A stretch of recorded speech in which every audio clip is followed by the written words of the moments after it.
Hi hello guys, ಎಲ್ರಿಗೂ ನಮಸ್ಕಾರ. ನಾನಿವತ್ತು ಮಾಡ್ತಾಯಿರೋದು ಡಾಬರ್ ಸ್ಟೈಲ್ ಪನ್ನೀರ್ ಮಾಡ್ತಾಯಿದ್ದೀನಿ. ನೋಡೋಣ ಯಾವ ರೀತಿ ಇರುತ್ತೆ, ಹೇಗಾಗುತ್ತೆ ಅಂತ. ತವಾಗೆ ಬೆಣ್ಣೆ ಹಾಕ್ಕೊಂಡಿದ್ದೀನಿ, ಯಾಕಂದರೆ ಪನ್ನೀರ್ನ ರೋಸ್ಟ್ ಮಾಡಬೇಕಿತ್ತಲ್ಲ, ಅದಕ್ಕೆ. ಫಸ್ಟು ಬಟರ್ ಹಾಕ್ಕೊಂಡು ಆಮೇಲೆ ಪನ್ನೀರ್ಗಳನ್ನ ಈ ಥರ ಕ್ಯೂಬಾಗಿ ಕಟ್ ಮಾಡಿಕೊಂಡು ಇದೆಲ್ಲ ಇದು ಮಾಡಬೇಕು, ರೋಸ್ಟ್ ಮಾಡ್ಕೋಬೇಕು. ಇದೆಲ್ಲ ನಮ್ಮ ಬ್ರೌನಿಷ್ ಕಲರ್ ಬರೋವರು ಫ್ರೈ ಮಾಡ್ಕೊಳ್ಳಿ ಪನ್ನೀರ್ನ. ಇದು ಈ ಥರ ಬ್ರೌನಿಷ್ ಆದಮೇಲೆ ಇದನ್ನು ಒಂದು ಬೌಲಲ್ಲಿ ಒಂದು ಬೆಚ್ಚಗೆ ಇರೋ ನೀರು ತಗೊಂಡು ಅದರಲ್ಲಿ ಕ್ಯೂಬ್ಸ್ಗಳನ್ನೆಲ್ಲ ಪನ್ನೀರ್ಗಳನ್ನೆಲ್ಲ ಹಾಕ್ಕೊಳ್ಳಿ.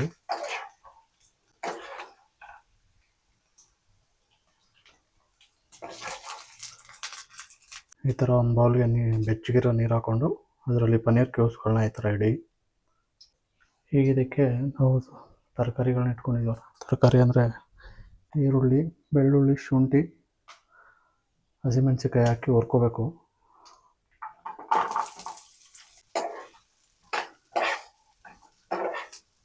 ಈರುಳ್ಳಿ, ಶುಂಠಿ, ಮೆಣಸಿನ್ಕಾಯಿ, ಹಸಿಮೆಣಸಿನ್ಕಾಯಿ ಮತ್ತು ಬೆಳ್ಳುಳ್ಳಿನ ಹೀಗೆ ಮೀಡಿಯಮ್ ಊಟಿನಲ್ಲಿ ಹುರ್ಕೋಬೇಕೆಲ್ಲನೂ. ಸ್ವಲ್ಪ ಬ್ರೌನಿಷ್ ಆಗೋವರೆಗೂ ಅಷ್ಟೇ. ಹೀಗೆ ಬ್ರೌನಿಷ್ ಆಗೋ ಥರ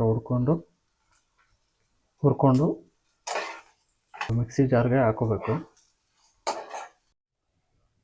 ಈಗ ಇದಕ್ಕೆ ಒಂದು 8ರಿಂದ 10 ಗೋಡಂಬಿ ಹಾಕೋತೀನಿ, ಸ್ವಲ್ಪ ಕೊತ್ತಂಬರಿ ಸೊಪ್ಪು,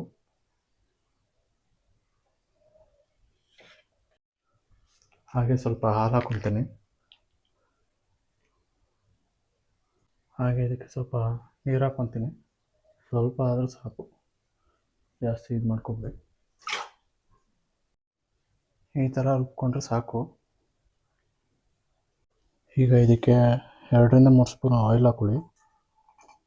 ಈಗ ಆಯಿಲ್ ಹಾಕೊಂಡ್ಮೇಲೆ ಮಸಾಲ ಐಟಮ್ಸು, ಬಿರಿಯಾನಿ ಎಲೆ, ಏಲಕ್ಕಿ, ಚಕ್ಕೆ, ಲವಂಗ ಇಷ್ಟನ್ನು ಹಾಕ್ಕೊಂಡು ಫ್ರೈ ಮಾಡ್ಕೊಳ್ಳಿ.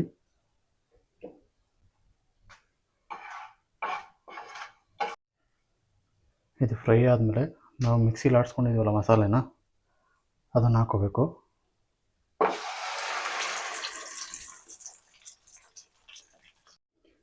ಇದಕ್ಕೆ ಸ್ವಲ್ಪ ನೀರು ಹಾಕ್ಕೊತೀನಿ. ಇದು ಕುದಿ ಬರೋವರೆಗೂ ಬೇಯಿಸ್ಕೋಬೇಕು. ಸ್ವಲ್ಪ ಇದು ಕುದಿ ಬರೋವರೆಗೂ ಹಾಗೆ ಇರಲಿ. ಈಗ ಇದು ಕುದೀತಾ ಇದೆ ಅಲ್ವಾ, ಇದಕ್ಕೆ 1 ಸ್ಪೂನು ಗರಂ ಮಸಾಲ, ರುಚಿಗೆ ಸ್ವಲ್ಪ ಉಪ್ಪು, ಸ್ವಲ್ಪ ಹಾಲು ಹಾಕೊಳ್ಳೋಣ. ಈಗ ಇದಕ್ಕೆ ಮಿಕ್ಸ್ ಮಾಡಿ ಪನ್ನೀರ್ ಇಟ್ಕೊಂಡಿದ್ವಲ್ಲ ಬೆಚ್ಚಗಿರೋ ನೀರಲ್ಲಿ, ಈಗ ಅದನ್ನು ಹಾಕೊಳ್ಳೋಣ.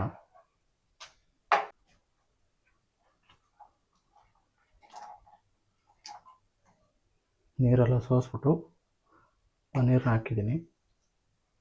ಈಗ ಇದು ಸ್ವಲ್ಪ ಬೇಯಬೇಕು. ಇದ್ರ ಮೇಲೆ ತಟ್ಟೆ ಮುಚ್ಚಿಟ್ಬಿಟ್ಟು 5 ನಿಮಿಷ ಬಿಡ್ತೀನಿ, ಹಾಗೆ ಸ್ವಲ್ಪ ಬೇಯಬೇಕದು.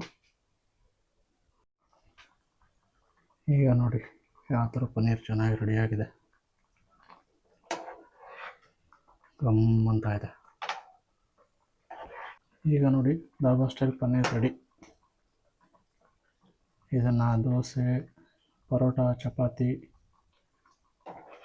ರೋಟಿ ಯಾವುದಕ್ಕಾದರೂ ಹಾಕೊಂಡು ತಿನ್ಬೋದು. Thank you for watching.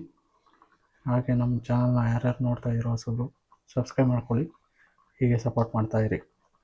Thank you.